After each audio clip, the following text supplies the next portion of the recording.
Good afternoon, Facebook friends and family. It's another edition of the Superstar Show. We have a power-packed hour for you today with one of the best realtors in the Bucks County, Philadelphia suburban region. I am super excited to have her. I'm a huge fan. I have been since I got into the industry, and I'm not going to spend any more time talking jib-jab. I'm going to get right into it. So the head of the Kim Rock team, Miss Kim Rock herself, we're going to welcome her to the show. There you go. How are you, Kim? I am good. I'm currently sitting in my car outside of Best Buy because my laptop died an hour ago and I can't live without a laptop. So you got the Geek Squad going geeky on that stuff or what? I did, and it can't be fixed, and I had to buy a new one. So. Oh, okay. Are you gonna try something different, or are you gonna stick with your go-to brand? No, I literally bought like the same exact, like the new, it was 3 years old, and I feel like with technology these days, 3 years a laptop's obsolete. So I just bought whatever replaced my existing one. Well, that's exciting. Look, I always like getting new tech. I feel like it's Christmas for adults, Yeah. So now you have something fun to do. So welcome to the show. I am so excited to have you. It has been something of a goal of mine. I know I've been after it for a little bit. We're going to have a lot of fun today. Anyone watching that knows you is a huge fan of what you do professionally, because you are phenomenal what you do. And I want to get to why it is. I'm going to try and pick back some of the onion layers there, see if you can give us a good view of who you are and where you come from and all that good stuff. So we'll start with what I always do is I'll set context, tell everyone where your team's based out of, what areas you cover, and then we'll get rocking. Yeah, so as you said, we are the Kim Rock Group. We are in Langhorne. Our office is in the Keller Williams Langhorne office. We are licensed in Pennsylvania and New Jersey. So we do both sides of the bridge. I live in Yardley, so, right over the Scudder's Falls Bridge. We do all of Mercer County, Burlington County, Camden County on the New Jersey side. On the Pennsylvania side, I have a team, so I have 5 buyer's agents, and, we cover Montgomery County, we cover Bucks County, obviously, that's where we are. We do a little bit in the city, and, pretty much so Philly suburbs, both sides of the river. Perfect. And how long have you been in the game? I've had my license 14 years. Okay. All right. Yep. And started my team about 7 years ago. Awesome. That team-wise, you guys are pretty veteran then, I would say. Yeah, that's great. Yeah. And have you always been with KW, or did you switch? No, I started with Remax. Okay. And that was just for the first year-ish, and then quickly moved to Keller Williams and have been there ever since. So you've been with Keller Williams 13 years? Well, I guess 12. I went to Keller Williams in 2009. So going on 13. Yeah. So you've seen a lot of growth with that company. That company exploded. Yeah. Wow. Yeah. Even our office, I feel like when I started in our office, maybe there were 50 agents, and now we have 320, I think. Wow. That's nuts. So tell me where you hail from. I don't know your story. I want to hear all about it. So where do you come from? Like what part? Well, not far. I grew up in Bensalem. Okay. Yeah. Right. And then moved to Yardley a little bit before we got married. Got it. So haven't really been, that far away.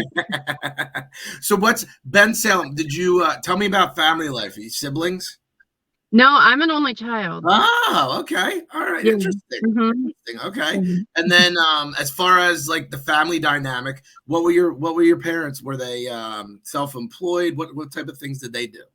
Yeah, actually, so my mom was a school nurse. Okay. And my dad was actually self-employed. So that's probably where a lot of the entrepreneurial aspect come from. Yeah. From early on, even when I was a kid, I was always kind of selling something. When I think it was actually when you had Mark on here and I was watching and I was like, oh, our stories are very similar. I was always I was in fourth grade and I made bracelets and then I sold them, or I got a booth at a craft show when I was like 10 and I was selling t-shirts that I like puffy painted and just always, always had some kind of business even as a child. Were you into GIMP? I was into GIMP. Did you make that? You never heard? They used to make bracelets out of GIMP. It was like this. Oh, yeah. Yeah, you looked at me like, what is GIMP? Yeah. So did you go to Ben Salem High School? No, I actually went to Catholic school. I went to Nazareth in Northeast Philly. Oh, nice. Okay. So what is that still exist, Nazareth? Yeah. Yep. Okay. And that pulls from that whole like area, right? That whole region. Yeah. What was life like for you in high school? What were your interests? No sports. Okay. I'm not athletic at all. Like at all. It's comical how unathletic I am. My husband really likes to play tennis, and the first time when we were dating, he took me to play tennis, and I somehow managed to have the ball bounce off my racket, hit myself in the eye, and give me a black eye. Oh, geez. Yeah. So that was fun. But no, I was the editor of the newspaper, that type of stuff. Yeah.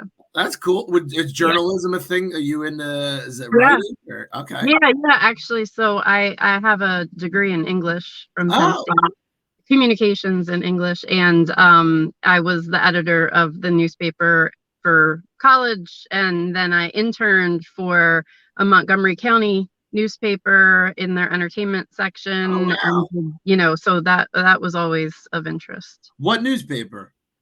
The entertainment section was called Ticket.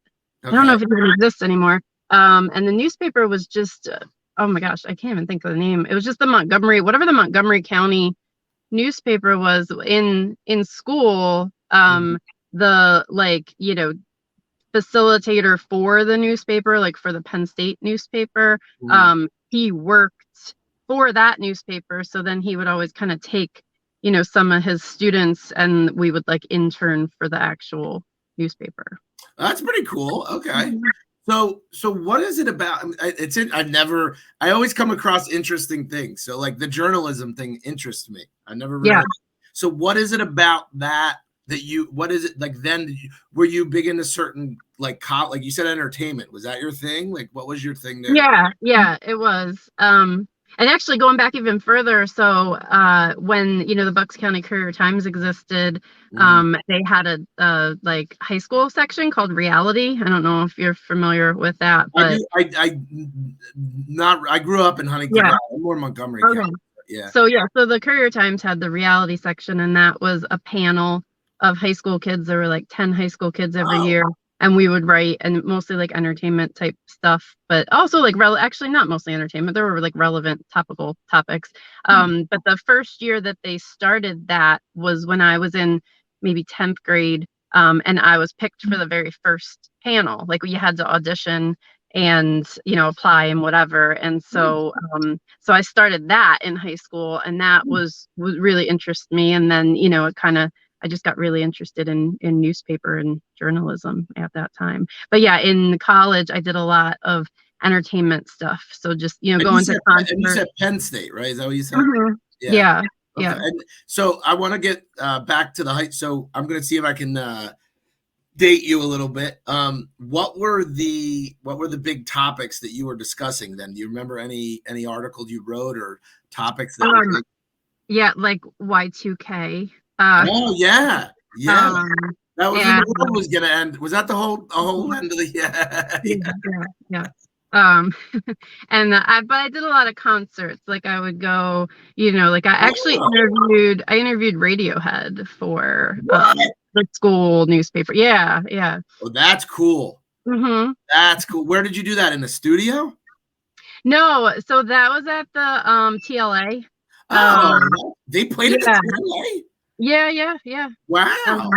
Yeah, and I just, and that was before the internet, so it was kind of just me calling and being I'm a student reporter, could I interview the band? And like a lot of people would say yes. And then I just would like either go before or after the show and like interview the band. That's pretty. And is there anyone else of note that you can remember? That was the big one. No, the rest were a lot of just more local, you know. So I'm going to give you a tidbit. This is a connection you and I have you didn't realize. So I used to run a website called Philly Social in Philadelphia, and we used to go to concerts and interview people of pop culture. And I interviewed Fall Out Boy in the studio. Yeah, it was pretty cool actually. It was weird. It was almost like I got in there and I half-assed it. I didn't really do much research.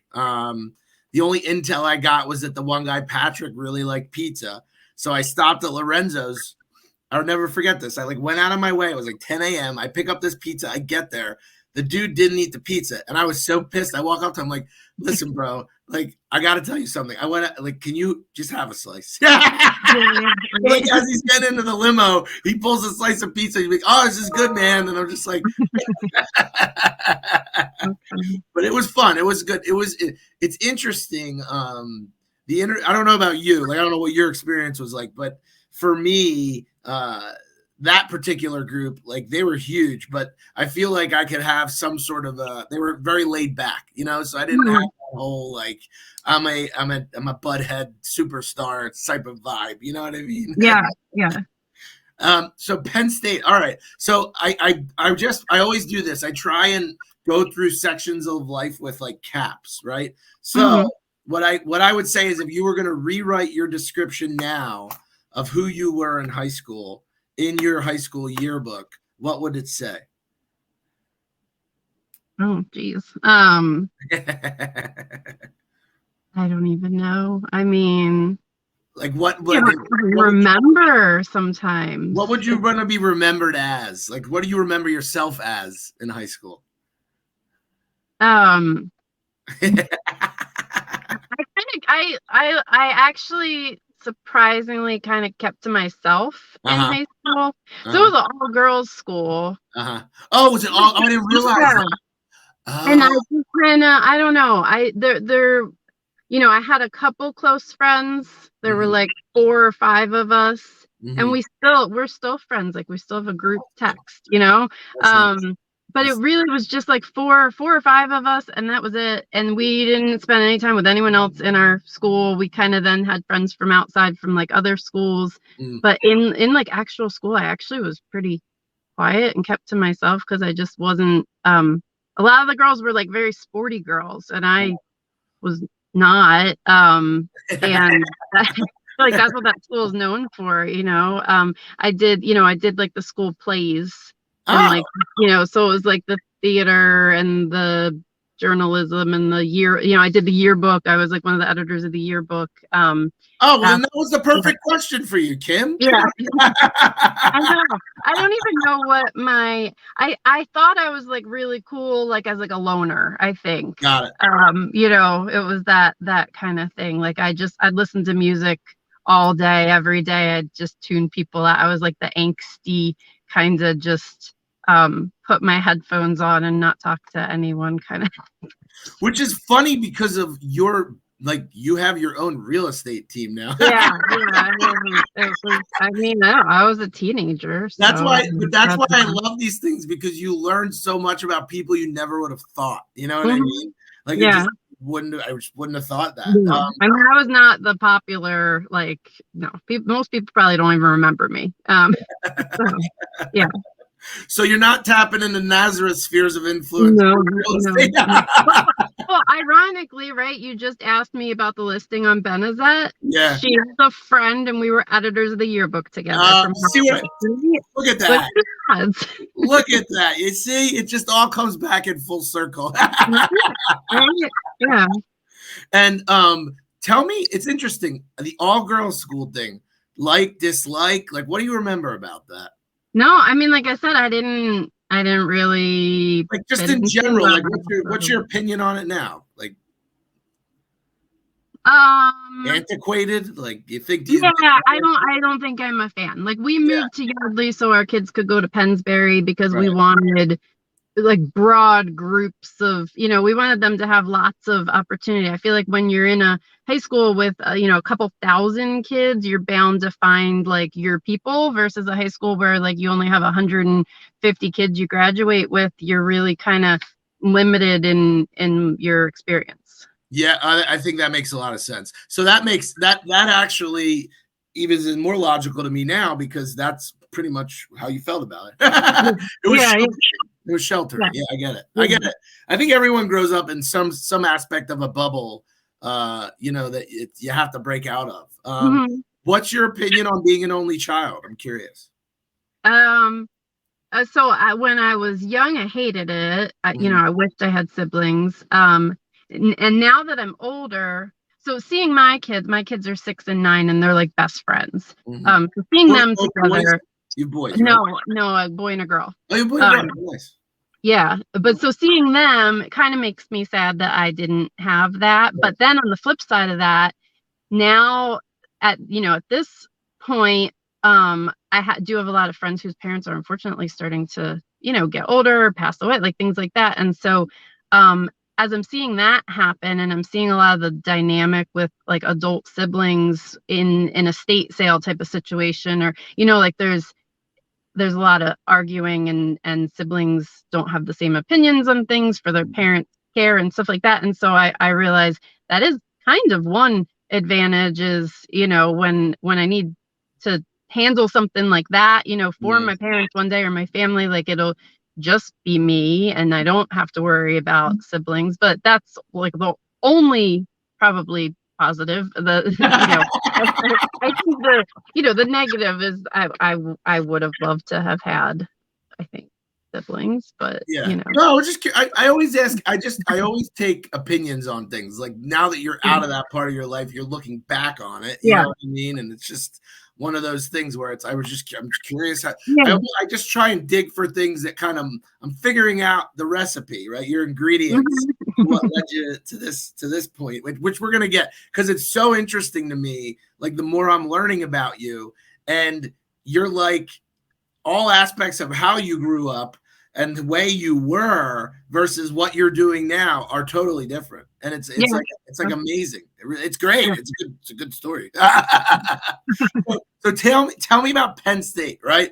I have very different memories of Penn State based on what I did with certain friends and who was there. What was your experience at Penn State? It's a big school. It's a social school.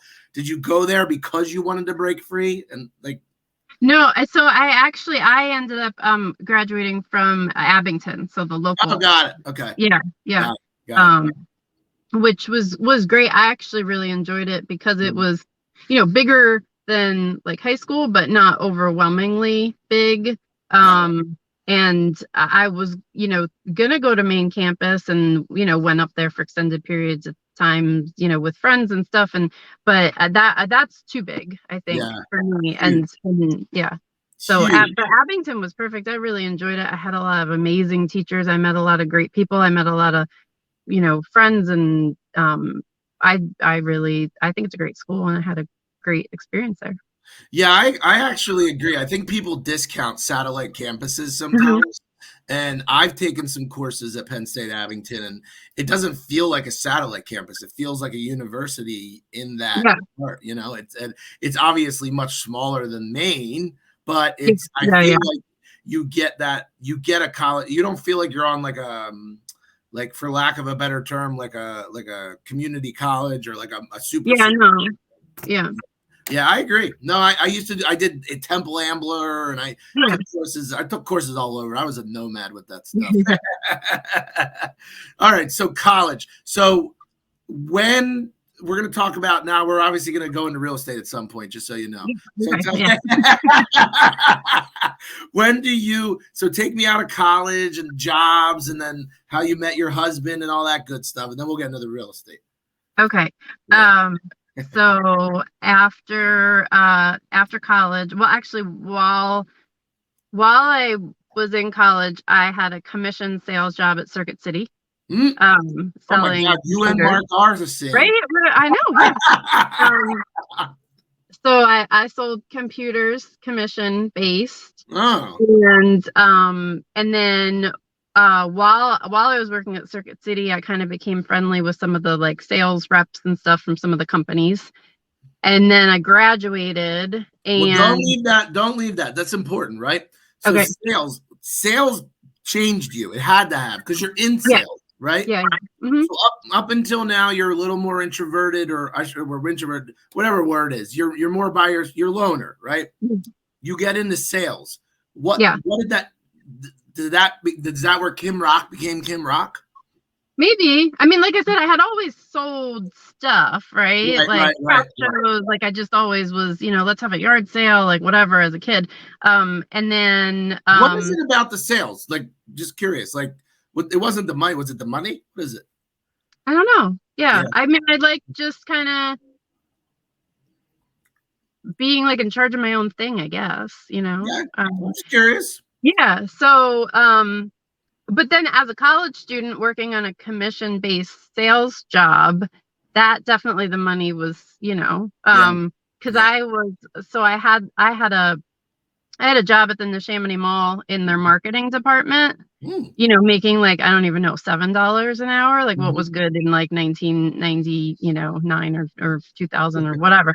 And I really enjoyed that job. And then I got this job selling computers at Circuit City. And, the commission on like just like a laptop or whatever, I don't even remember now. It was like if you sold the warranty and the accessories, like I could be like, $60 or something. Yeah. So it was like, okay, I could go there and sell a couple things just in one shift. And it was like what I got paid for an entire week at my other job. Yeah. Yeah. So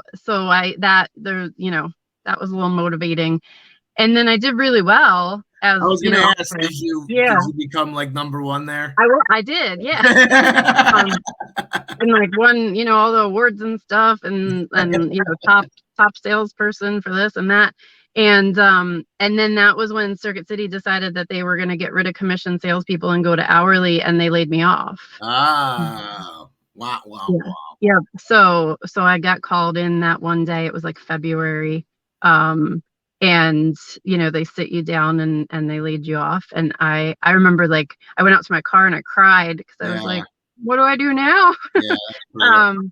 So I had remained like friendly with a couple of the sales reps and stuff. And I was like, well, maybe I'll work for, maybe I'll get a job in one of those companies, like work for like, Hewlett Packard or whatever. So one of them was with Comcast. Oh. And they ended up offering me a job. And so then I was working in Comcast's regional marketing office. Oh, okay.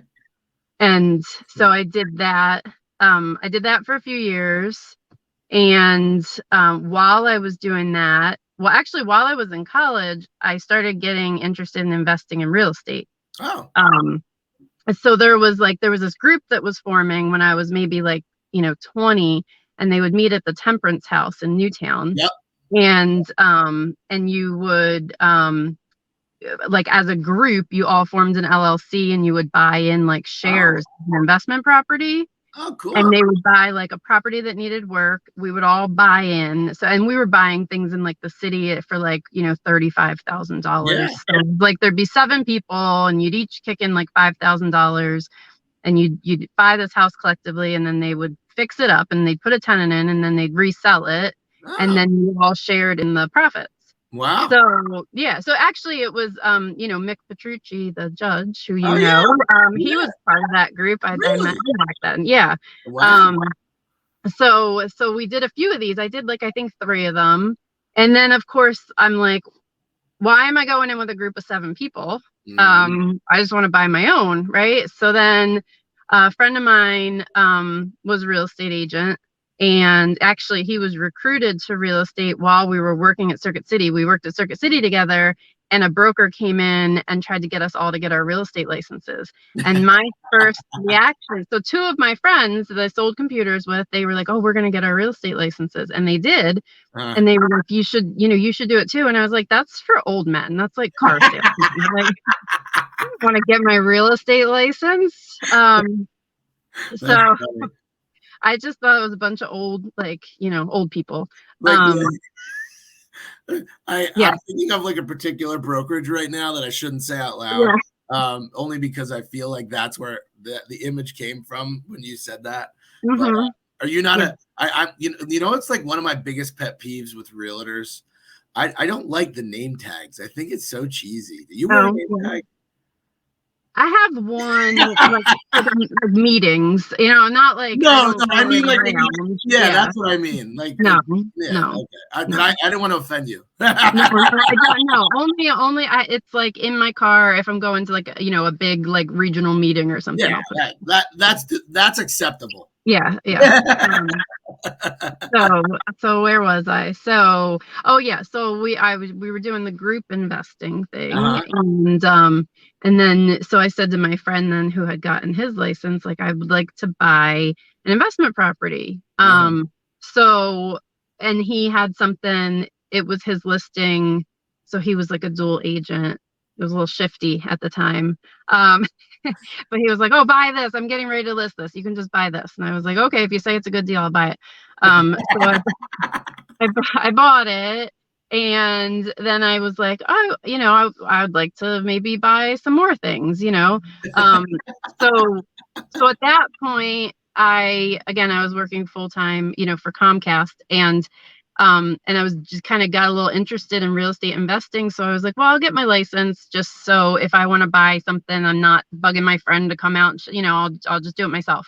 Mhm. Um, and so I got my license, and then a couple friends knew I got my license, and they were like, "Oh, well, I'm gonna sell my house. Will you sell my house?" And then it kind of slowly, like I wasn't really trying to turn it into anything, but people kind of just were randomly coming to me like, "Oh, well, can you help me?" Uh-huh. So I got to the point where I actually started getting busy with real estate, and I really enjoyed it. Mhm. And so that was it. So I was like, Hmm. well, I guess this is actually could become a career. And that was before, it was before we were married, and it was before we had kids. And so I thought, well, this will be nice because then when we do get married and have kids, I'll have this is where it's funny. I'll have a lot more free time. Yeah.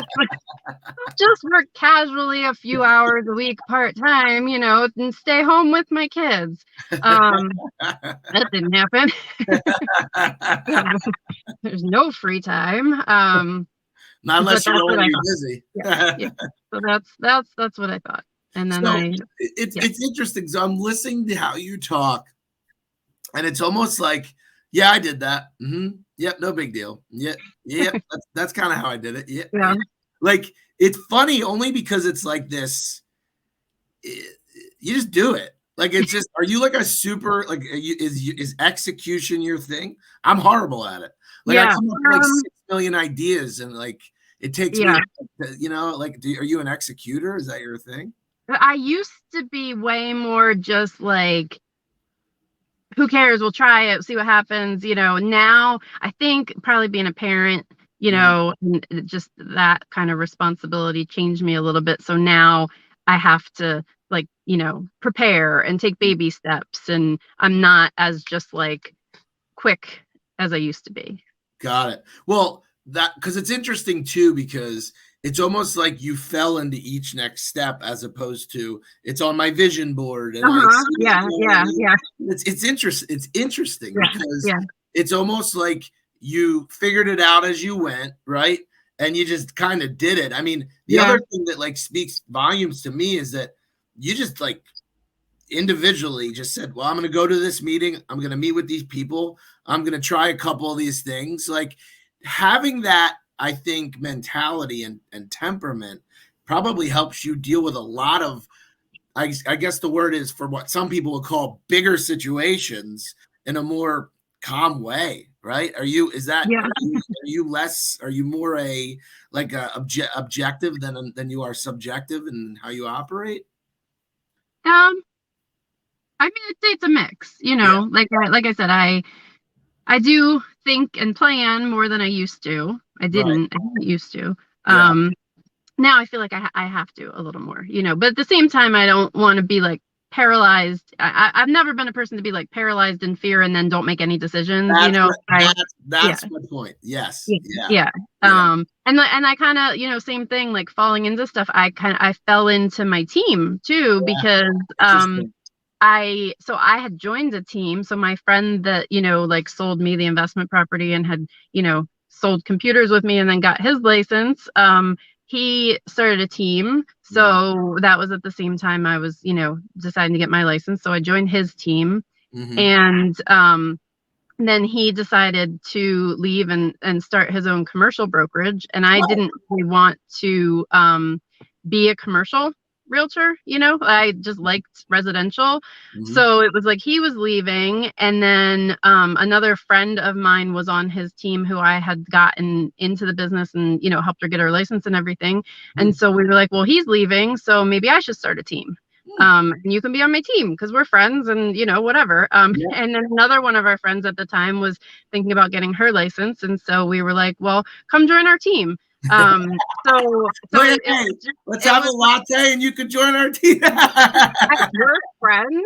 Like, let's start a real estate team. I did a lot of like what in the industry we like to call like failing forward, and it's like, I didn't really have a plan. I didn't know how to run a team. I didn't really necessarily know how to run it as a business. I didn't have all the systems in place. So I kind of went backwards. I started the team and then the team was doing well. And then I was like, okay, like we didn't even have an admin. So like I had a team with 2 buyer's agents and we didn't even have an admin. So I went a little backwards and then realized, okay, like you have to, have systems and have support and like. Yeah, but there's some cool elements to what you're saying in a sense that like, so first of all, people think way too much, right? Yeah, and then they don't do anything, and then don't do it, right? Like the lesson that I think that I can learn from your story is just do it, like just try it, like whatever, you know what I mean? Like, what's gonna happen? You did it at the right point in your life. Like, it's funny, like. I think of myself and I look back on the things that I did, and I would have gone all in when I was super young because what the hell do you have to lose? Like, well, exactly. Yeah. Timing, it worked out because, again, like I said, once you have children and you're trying to support a family, and then you have to be a little more careful with some of your decisions. But most of the decisions I made were prior to that. And it was just kind of, if it doesn't work, it doesn't work.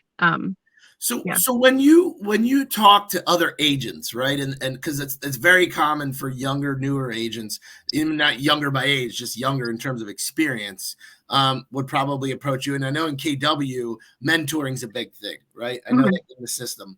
So I'm going to take it by section. So first, from like an individual agent perspective, right, looking back on everything you did and how you experienced it, what are the things you think you did right? And what are the things you did wrong and how you grew from them? I'm just curious, like in terms of growing your business. Yeah. Well, I mean, the things I did wrong were definitely, like I said, like I had no systems. Right. I didn't have, admin. Like I was doing everything myself. I didn't delegate. I didn't have leverage. I didn't, all of those things, I would say. You could have done more. If you had that, you think you definitely could have done more.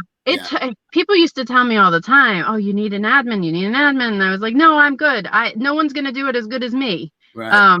But like one person can't do everything. And even if that person's not going to do it as good as me, it's still going to take some things off my plate so I can do other things and do those things better, So that was probably my biggest thing that I did wrong.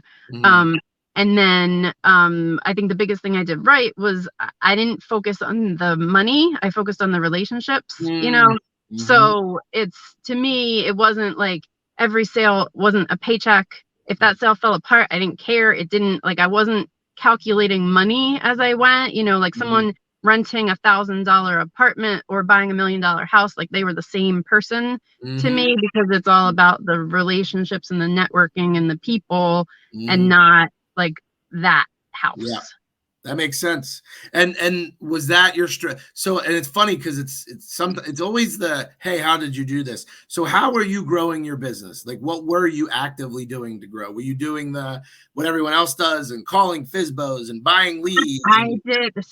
I did nothing. It was all I really didn't. I did nothing. I, I I didn't. I never, I never called the for sale by owners or expired. Like when all the people were doing all those things, I didn't pay, and I didn't buy Zillow leads. I didn't buy Realtor.com leads. Like it was social media has been big, just keeping in contact with people, and it's really just networking, referrals.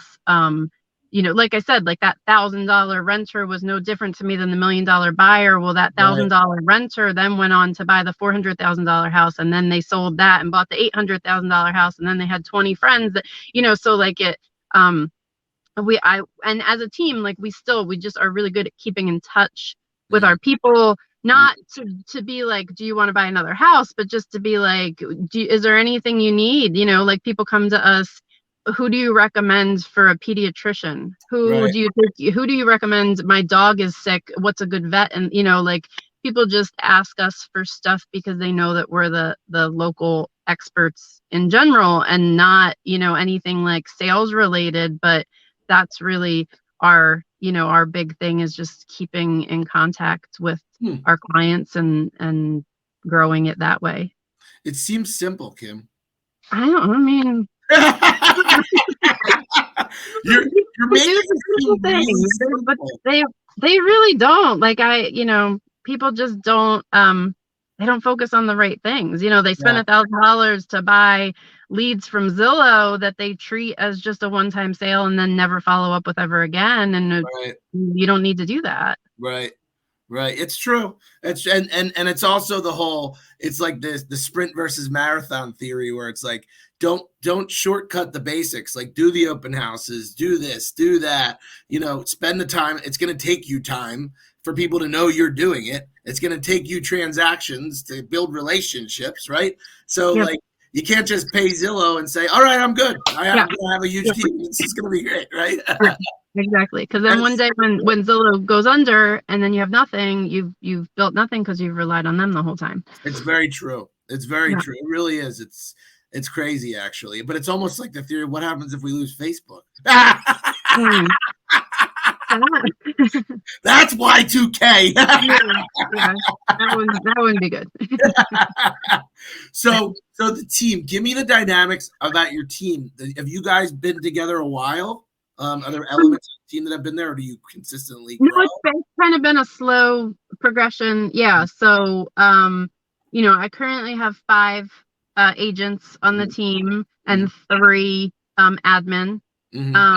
The person that's been with me the longest is actually my transaction coordinator, and she's virtual. And she's been with me since I started the team. Cool. No,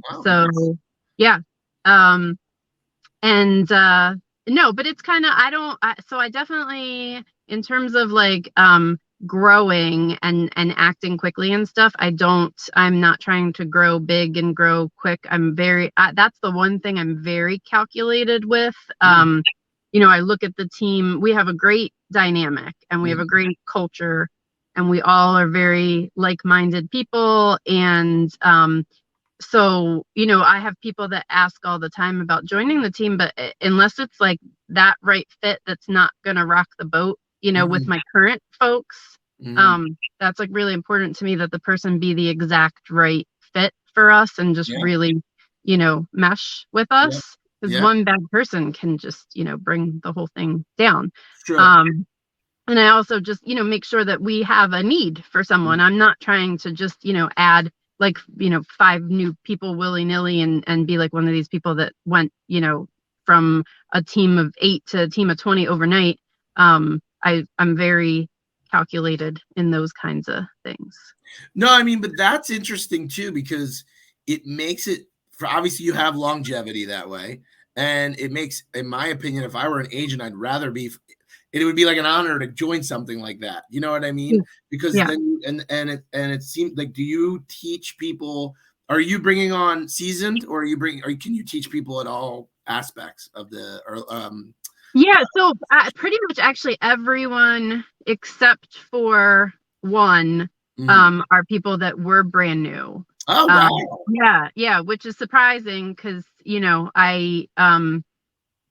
you would think that maybe that wouldn't be a good thing. But for me, and it wasn't that, because I don't, I don't have a lot of time right now to like be Sure. mentoring people, right? But Sure.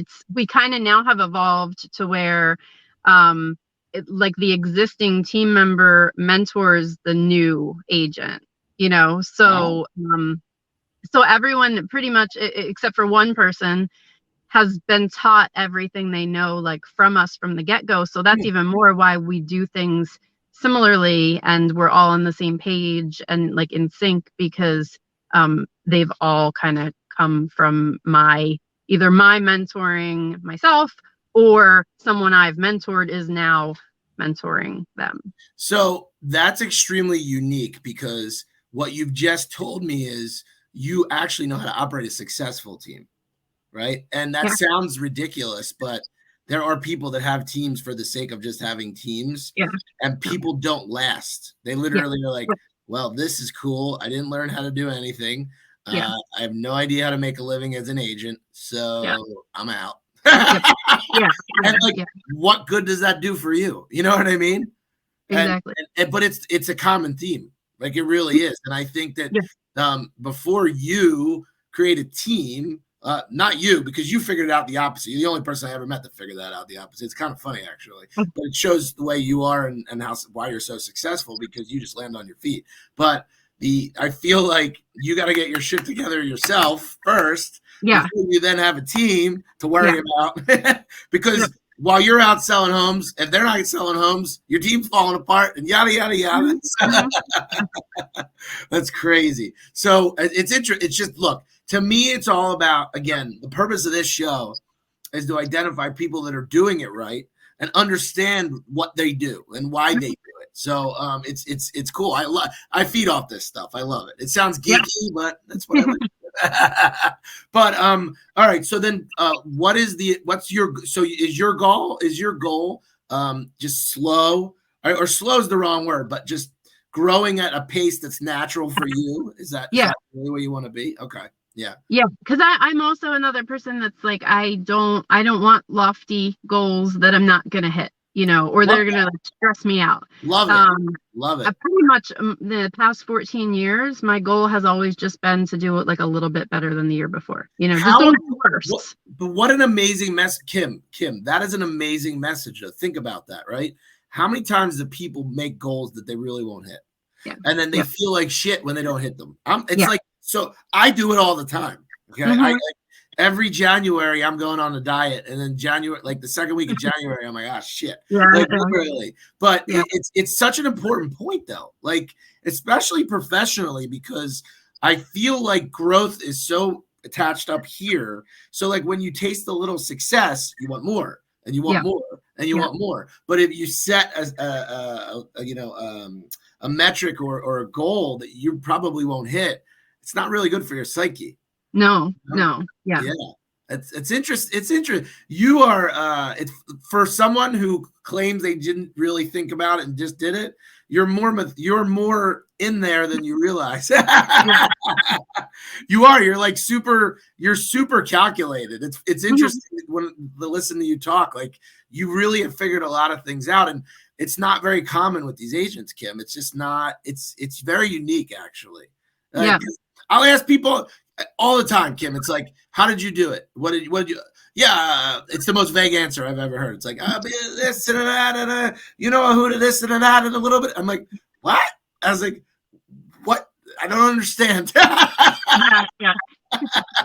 But and I guess the only other question I'm going to ask, and then I promise I'll let you go, is, well, no, actually that's not true. I take that back. I'll ask two more. But the was the majority of the things you've learned self-taught, or was there one big mentor within real estate that you can attribute this to? No, so everything, everything's really just been kind of a mix, like I said, of like failing forward and Mm. trying things and teach and just, figuring out as I go, like what works for me. Huh. Um, and but then So a couple years ago, I did hire a coach for the first Mhm. time. That was Mhm. another thing that people kept saying, like, "Oh, you have to hire a coach. You have to hire a coach." And I was of the mindset like, I don't need to pay someone for advice. Like I have mastermind groups I'm in. I have friends. I can just talk to them. Mhm. But it took me a while to realize that actually hiring a coach, that person is like solely focused on you. They're getting paid to focus on you and your business, and it's different than just having like a friend that you go to for advice. So that was big because I would say that's really the only like um you know person that's been focused on me and how to do things right and how to grow my business. So does the coach like step by step lay it out, or are they just allowing your mind to free up? No, so they're more like therapists. So sometimes she's more like a therapist than a coach. And the coach I picked actually like has a psychology degree, Wow. ironically. So like I'm like, well, okay, I don't need an actual therapist because you can just um but so no, it's not, they don't just say, okay, follow this, right? It's more kind of getting to like your mindset and your reasons for things, and it's more individualized, and of course if I'm like, okay, I'm thinking about doing X, Y, and Z, she might be like, oh well, here's my suggestion, or here's how other people Right. have done it, but it's not just like follow this book or something. Right. Yeah. Right. Yeah. Interesting. All very interesting stuff. So I always end this show with what I call my parting message. I used to do a lot of fun stuff like you're food and you're this and you're that. I like staying like high level motivational. I feel like that's like Okay. shifted for me this year.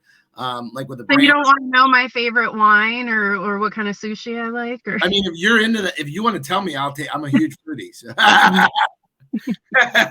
I'm a huge foodie, as you can tell. I'm super thin. yeah, no, me too. I love all the food. Yeah, I mean, I think that's part of enjoying life, right? Like Yeah. we're in what I call the social sport. So like if you can't go out and enjoy the towns you're working in and Yeah. and really soak it in, well, God, that sucks. Yeah. Yeah. But I think that it's for me, I always like to end these things with how, like, what is your parting message, and this is not to just agents, it's just anyone in general who's looking to excel, and the theme of what I do is becoming a superstar, like getting to that level in yourself. Like what would you advise, like what would you tell somebody looking to get to that level?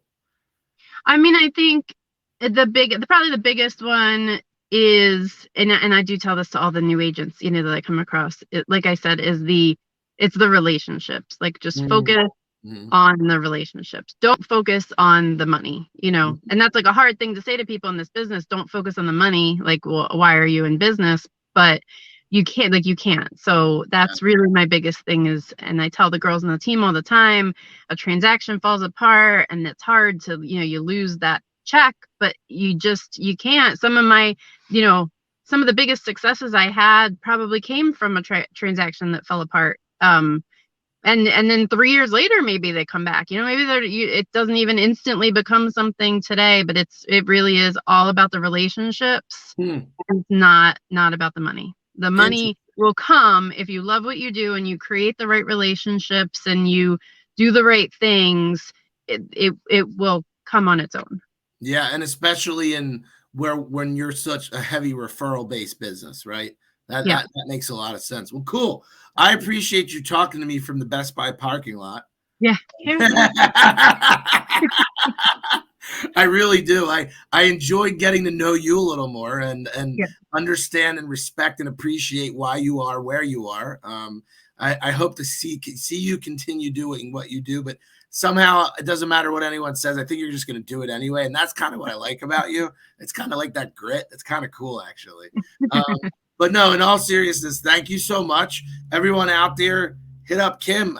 She's on fire. She has been for years, and I see why. I mean, you're the consummate professional in what you do. So rock on, for lack of a better term there, Kim. I knew it was coming. I was not gotten there yet, but No, but in all seriousness, that name came from your husband, right? Yes, yeah. I got to tell you that. Coincidentally, I met in that Best Buy. That's ironic, right? Oh, really? Yeah. Oh, okay. Yeah. Shopping or what? No, when I worked for Comcast, and one of my things was I went to like the local Best Buys and Circuit Cities and stores to train their employees on some of our products. He was the store manager of that Best Buy. Oh, interesting. Yeah. So do you guys can have like tech sales competition now? I mean, you guys. Yeah, right. Yeah. He was my competition. When I worked for Circuit City, I wouldn't even step foot in a Best Buy, but I mean, they let me go. So yeah, screw them. Now you're all blue.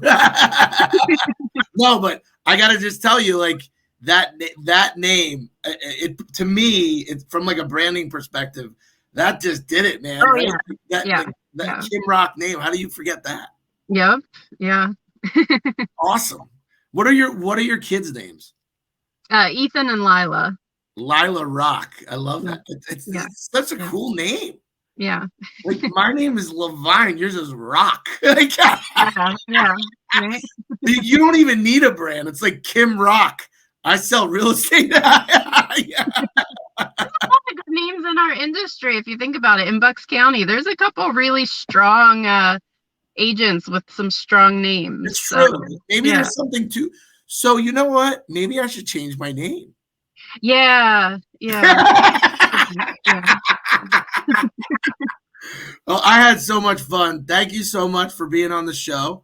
And we wish you well. And that's pretty much it. And to everyone watching, thanks for joining us. I have another great person coming on next week. And enjoy your weekend. It's a little warmer out today, so get out and have a good time, right?